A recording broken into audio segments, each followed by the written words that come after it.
প্রিয় দর্শক, corn cheese কোন তৈরি করার জন্য কি কি উপকরণ লাগছে চলুন এক নজরে দেখে আসি।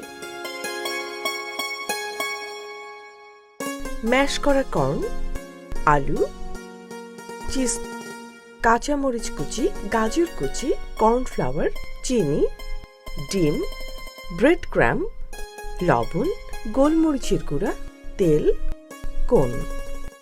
উপকরণগুলো দেখে নিলাম, এবার আমরা রান্নাতে চলে যাব। আপু, আপনি শুরু করতে পারেন। কর্ন চিজ কোন।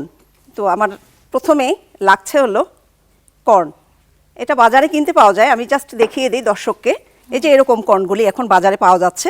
এটাকে জাস্ট আমি খুলে নিয়েছি, খুলে নিয়ে এই যে এরকম দানাগুলো, এই যে এটাকে জাস্ট গরম পানির মধ্যে 2 মিনিট আমি একটু সিদ্ধ করে নিয়েছি।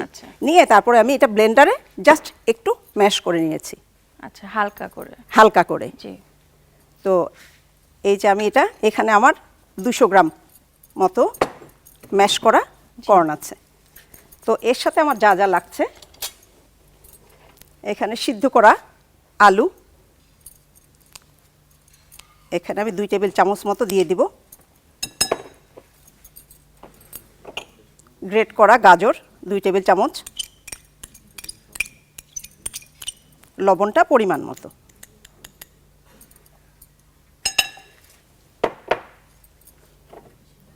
যে কোনো খাবারের স্বাদ বাড়ায় চিনি, সেজন্য আমি এখানে 1 চা চামচ চিনি দেব। কাঁচামরিচ কুচি আমি এখানে দিব না, কারণ আমি যখন এই যে কর্নটাকে ম্যাশ করে নিয়েছিলাম তখন আমি সেখানে কাঁচামরিচ দিয়েছি। আর আমি ঝালটা একটু কম ইউজ করব এখানে, কারণ এই খাবারটা আসলে বাচ্চাদের বেশি পছন্দের খাবার, বড়রাও পছন্দ করে। তো এই জন্য আমি কাঁচামরিচটা এখানে আর দিচ্ছি না। এখন আমি এখানে একটা জাস্ট ডিম দিব। ওকে।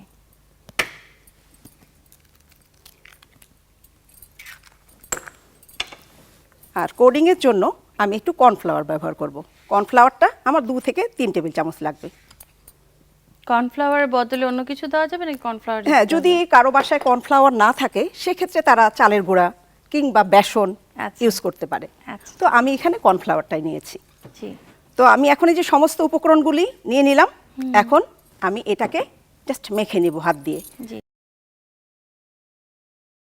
আমি এখানে আপু একটু গোলমরিচের গুঁড়া দিব, কারণ আমি যেহেতু এখানে ঝালের পরিমাণটা কম দিয়েছি, আর সেক্ষেত্রে গোলমরিচটা শরীরের জন্য ভালো আর যে কোনো খাবারের স্বাদ বাড়ায়। জি।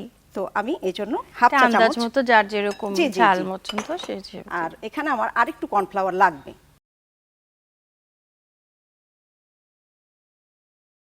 আলতোভাবে মেখে নিতে হবে। আর এইখানে আমি এই যে চিজ গ্রেট করে নিয়েছি। জি। এখন এটা মাখাতে মাখাতে আমি চুলোটা জ্বালিয়ে নিব। ফ্রাই প্যান বসিয়ে দিলাম। ফ্রাই প্যান গরম হলে আপু আমি তেলটা দিব। ঠিক আছে। তো আমি এখন সেই বলগুলি বানিয়ে নেই।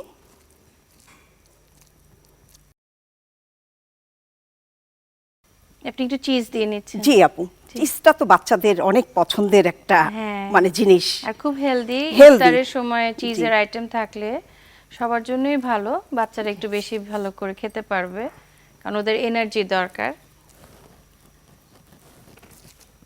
এভাবে করে একে একে আমি সমস্ত বলগুলি বানিয়ে নেব।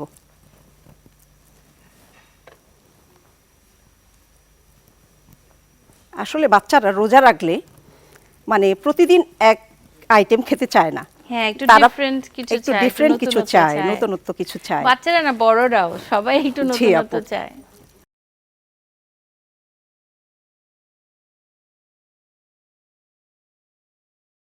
তৈরি হয়ে গেছে বলগুলো। এখন জাস্ট একটু কর্নফ্লাওয়ারে গড়িয়ে ব্রেড ক্রামে গড়িয়ে আমরা তেলে ভাজবো।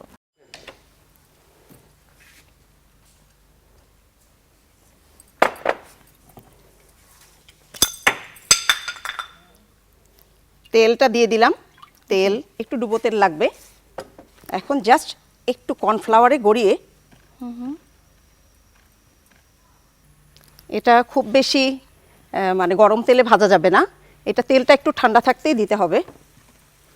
রমজানে আমরা যতই বলি ভাজা পোড়া খাবো না, কিন্তু আমাদের যেই ঐতিহ্য বছরের পর বছর, যুগের পর যুগ চলে আসছে যে সবাই ইফতারের সময় একটু ভাজা পোড়া চায়। আর বাচ্চারা তো খুবই পছন্দ করে ফ্রাই কিছু খেতে। এরকম একটা আইটেম যেটাতে চিজ আছে, কারণ ওরা চিজ খেতে খুব ভালোবাসে, আমরা এই আইটেমটা কিন্তু ব্যবহার করতে পারি। আমাদের সব বলগুলো রেডি হয়ে গেছে, এখন ভাজার পালা। আপু, এটা কতক্ষণ লাগবে ভাজতে? এটা আর খুব বেশিক্ষণ লাগবে না আপু, আমার প্রায় হওয়ার পথে। আচ্ছা একটু ব্রাউন কালার হয়ে আসলে আমি নামিয়ে নেব। আচ্ছা। যে কোনো কাবাব আমরা যখন তৈরি করব আপু, আমরা কাবাবটা বানিয়ে বা রোলটা বানিয়ে আমরা যদি নর্মাল ফ্রিজে আমার 15 থেকে 20 মিনিট আমরা রাখতে পারি, তাহলে সুন্দরভাবে সেটিংটা হয়, তাহলে আমার তেলটা নষ্ট হয় না। আমি একটু লম্বা শেপে বানিয়ে নিয়েছি, কারণ যেহেতু আমি এটা ডেকোরেশনটা করব একটু ভিন্নভাবে। হ্যাঁ, কর্নের মধ্যে কর্নের ফিট মধ্যে। করতে হবে তো, এজন্য। হ্যাঁ যে বাচ্চারা রোজা রাখতে চাবে না তারাও কিন্তু রোজা রাখবে।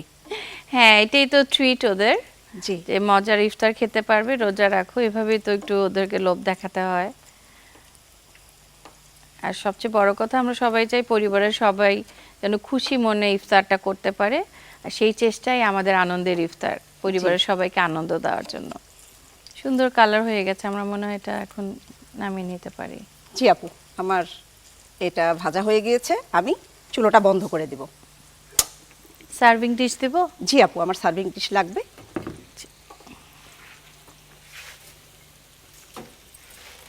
যে কোনো ভাজা পোড়া আমরা যখন তুলব তখন অবশ্যই আমরা টিস্যুর মধ্যে তুলব, এতে করে আমাদের যে বাড়তি তেলটা, সেই তেলটা ওই টিস্যুটা টেনে নেবে।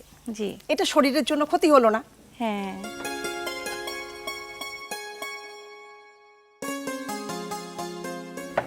সুন্দর একটা ঘ্রাণ আসছে আপু, আপনি কি ঘ্রাণ পাচ্ছেন? হ্যাঁ, খুব সুন্দর একটা অ্যারোমা আসছে। আমি জাস্ট একটু সাজিয়ে নিই। আমার কোণ লাগবে, এই যে কোণের মধ্যে আমি জাস্ট এভাবে করে সাজিয়ে দিব। So sweet. এভাবে করে কি কোনো বাচ্চা রোজা না রেখে কি পারবে?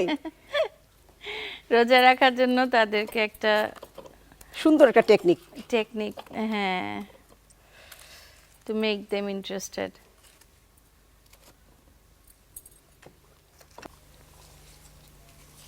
তৈরি হয়ে গেল আমার মজাদার কর্ন চিজ কোন আপু, আপনার জন্য। থ্যাংক ইউ সো মাচ আপু, a big treat for the kids.